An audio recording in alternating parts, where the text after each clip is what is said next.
हरे कृष्णा। आप सभी का स्वागत है आचार्य सीरीज में। मैं हूँ श्री चैतन्य चंद्र दास। आज हम छोटी सी एक भक्ति सिद्धांत सरस्वती ठाकुर की एक लीला देखेंगे। आप इस वीडियो को आखिर तक देखिए, इसको शेयर कीजिए ज्यादा से ज्यादा और चैनल को सब्सक्राइब कीजिए, आपको और अच्छे अच्छे वीडियोस मिलेंगे। तो एक बार भक्ति सिद्धांत सरस्वती ठाकुर जब उनका जन्म हुआ था, तो उनका जन्म होते ही लोगों ने देखा कि उनका जो सर है बहुत बड़ा है शरीर से ज्यादा। जो हेड का प्रोपोर्शन था, बॉडी के प्रोपोर्शन में हेड बड़ा था। ये एक महापुरुष के लक्षण होते हैं। जो बहुत ही इंटेलेक्चुअल होता है, बहुत ही बुद्धिमान ऐसा व्यक्ति होता है, उसका सर बड़ा होता है। तो बचपन से ही भक्ति सिद्धांत सरस्वती ठाकुर, जिनका नाम था बिमला प्रसाद, बहुत ही तेजस्वी ऐसे बालक थे। उनको भक्ति सिद्धांत ये टाइटल भी मिला क्योंकि वो मैथमेटिक्स और एस्ट्रोलॉजी, जो ज्योतिष शास्त्र है, उसमें बहुत ही पारंगत थे। जब वो 7 साल के थे करीब, उन्होंने पूरी भगवत गीता कंठस्थ कर ली थी और उसके ऊपर प्रवचन भी दे सकते थे। उनका एक फोटोग्राफिक मेमोरी था। जो भी एक बार पढ़ लेते थे, उनको पेज नंबर के साथ याद रहता था। ऐसी उनकी फोटोग्राफिक मेमोरी थी। बहुत शार्प थे और जो ब्रिटिशर्स थे उनको बोलते थे इंटेलेक्चुअल जायंट। तो ऐसे ये पारंगत थे मैथमेटिक्स में, एस्ट्रोलॉजी में, और जो भी हर कोई सब्जेक्ट था उसमें वो पारंगत थे। प्रभुपाद बोलते थे कि मेरे गुरु महाराज एक लिविंग एनसाइक्लोपीडिया थे। तो ऐसे भक्ति सिद्धांत सरस्वती ठाकुर या बिमला प्रसाद बहुत ही तेजस्वी ऐसे बालक थे।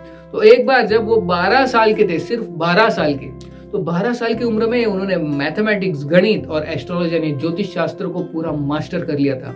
और जो पाणिनि का जो ग्रामर है, वो जिसको 12 साल लगते हैं पूरा पढ़ाई करने के लिए, उन्होंने कुछ महीनों में वो पूरा पाणिनि ग्रामर भी सीख लिया। तो ऐसे 12 साल के जो बिमला प्रसाद, एक बार उनका एक डिबेट हुआ था। तो डिबेट था एक जो बड़े ज्योतिष शास्त्री थे, जिनका नाम था पंचनन आचार्य, पंचनन साहित्य आचार्य ऐसा नाम था। और बहुत बड़े विद्वान थे, बहुत बड़े आचार्य थे ज्योतिष शास्त्र में, बहुत बड़े फेमस थे वो, और उनके काफी सारे शिष्य भी थे। तो एक बार ऐसे ही जो 12 साल के बिमला प्रसाद और ये बड़े आचार्य, इनमें वाद विवाद होने वाला था, डिबेट होने वाला था ज्योतिष शास्त्र, एस्ट्रोलॉजी के ऊपर। तो दोनों बैठे थे आमने सामने और काफी सारा पब्लिक उनके आजू बाजू में बैठा था। और ये पंचनन साहित्य आचार्य, उसके भी काफी सारे शिष्य बैठे थे। तो जब डिबेट शुरू हुआ दोनों में, तो ऐसा घमासान डिबेट हुआ, ऐसे घमासान डिबेट हो गया। एक तरफ है बिमला प्रसाद और एक तरफ है ये बड़े आचार्य, साहित्य आचार्य, जो ज्योतिष शास्त्र में बहुत पारंगत थे।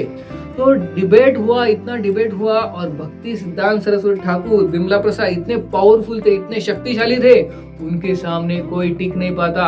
हालांकि ये बड़े आचार्य थे, लेकिन आखिर में बिमला प्रसाद ने उनको हरा दिया। ऐसे हरा दिया, ऐसा हरा दिया, इतने वो अपमानित हुए कि ऐसे कहा है कि उन्होंने अपने धोती में मलमूत्र त्याग कर दिया। और सब लोगों ने देखा और उनकी इतने बेइज्जती हो गई सबके सामने। इतना डिबेट पावरफुल था, इतने पावरफुली भक्ति सिद्धांत सरस्वती ठाकुर ने उनको हरा दिया कि उन्होंने मलमूत्र त्याग दिया। तो उसके बाद से लोगों को पता चला कि कौन है ये बिमला प्रसाद। उस टाइम से उनके साथ कोई वाद विवाद नहीं करता था। सब लोग भाग जाते थे, दूर से भाग जाते थे बिमला प्रसाद को देख के। जैसे चैतन्य महाप्रभु जब छोटे थे, निमाय पंडित, वो भी इतने पारंगत थे हर एक विषय में कि उनके सामने कोई भी आता नहीं था, कोई भी टिकता नहीं था, कोई भी आर्गुमेंट नहीं करता था। उसी तरह से बिमला प्रसाद जो थे, बचपन से ही इतने तेजस्वी थे, उनके सामने कोई भी टिक नहीं पाता था। लेकिन बाद में जब वो बड़े हुए तो उन्होंने सोचा कि मैं क्या करूं, ये सारी विद्या, ये सब जड़ विद्या है, और अगर मैं इतना पारंगत बनूंगा, इतना बुद्धिमान बनूंगा, तो फिर मेरे माता पिता मेरी शादी कर लेंगे। तो इसलिए उन्होंने स्कूल कॉलेज छोड़ दिया और अपने पिताजी जो भक्तिविनोद ठाकुर, उनकी किताब पढ़ते थे, नरोत्तम दास ठाकुर की किताब पढ़ते थे, और उसके बाद उन्होंने सब छोड़ के भक्ति में पूरे लग गए। तो ऐसे थे भक्ति सिद्धांत सरस्वती ठाकुर, जो कि इतने निष्णात थे, इतने पारंगत थे। उन्होंने इस व्यक्ति के साथ डिबेट किया और बाद में कोई भी उनके साथ डिबेट करने से डरता था। तो भक्ति सिद्धांत सरस्वती ठाकुर का आविर्भाव सोमवार को है, मंडे को। तो हम उनको प्रार्थना कर सकते हैं कि उनके जैसे ही हमें भी थोड़ी बहुत भक्ति मिले भगवान की। बहुत बहुत धन्यवाद। हरे कृष्णा।